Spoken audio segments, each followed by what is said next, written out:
Hi everyone. So this is week number 8, and for this week we had to discuss events that happen in the readings. So the first one I'd like to discuss is the ILWU. So that is actually an international longshore and warehouse union that was created in order to represent the dock workers and the hotel workers that were being treated unfairly. The military also organized sugar and pineapple workers to join this union, and it basically changed the political climate, basically confronting the Big Five. Moving down the list, Jack Hall was actually the Hawaii Regional Director of the ILWU.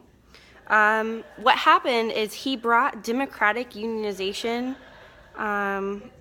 to Hawaii membership, to Hawaii, and also the membership control of the union regardless of race or craft.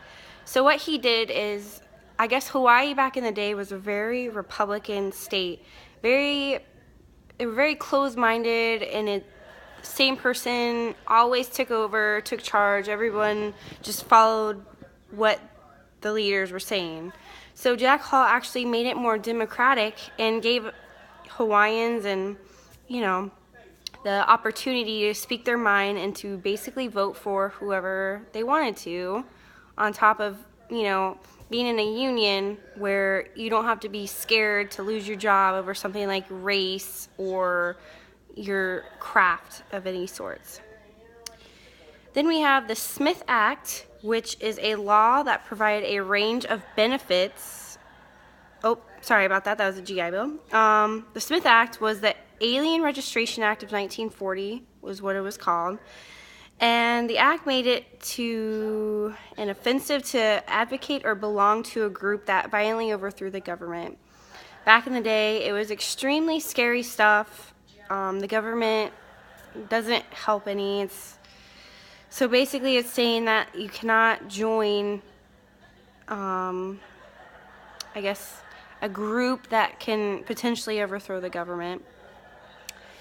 Now, the GI Bill is actually very awesome because I, in fact, go to school using my GI Bill, so I know all about this.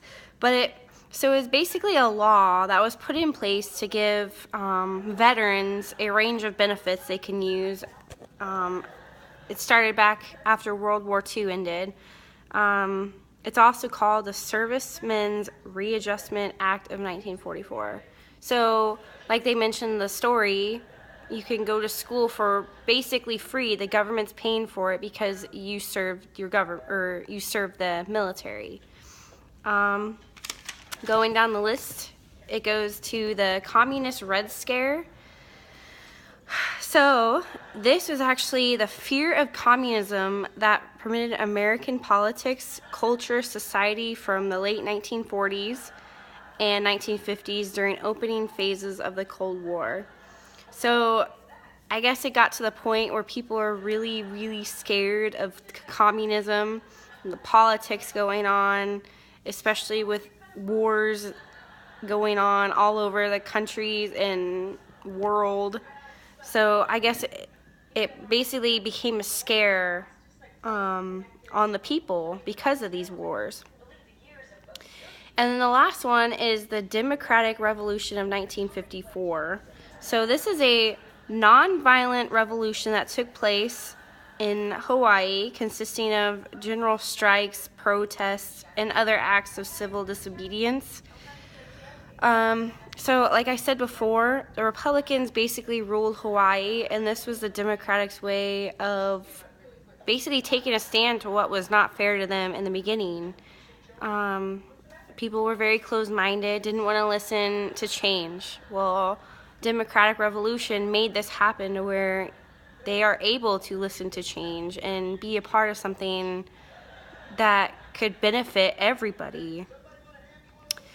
So as we go down the list, let's see, for the response, so discussing these events affecting the characters in the novel and their real-life counterparts, how did all of these events influence the lives of the characters? So with all the protesting going on, it made people want to leave, leave the country, move on. It scared them. They never knew what was going to happen.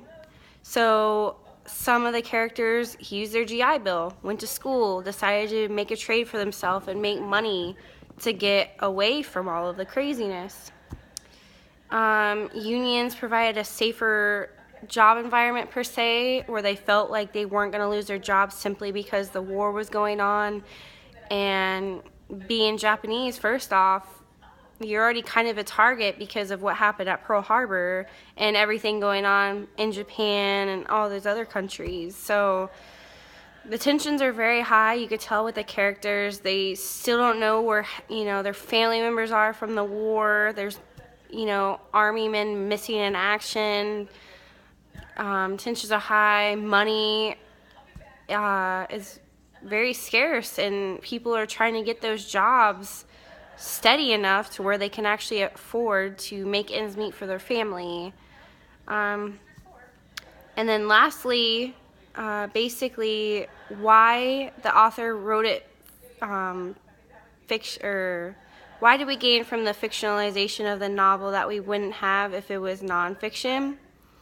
And then what might we lose? So my first thought when I was reading this was that we gain insight of the lives of the people during this time. So yes, I could see they talk about the history and how many men were killed and what they did over there in battle and everything, but we also get a sense of what the characters are feeling and how they're moving along with the times and with the war going on and being discriminated against for being Japanese and all these other races. Like, we really get a clearer image of what people may have lived like back in this time when war was going on.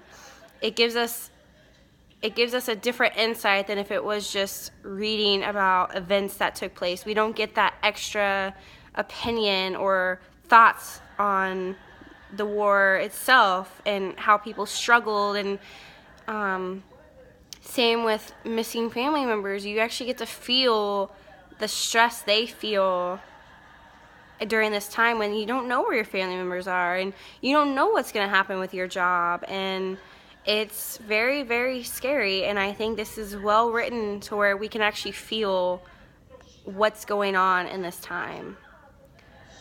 Thank you.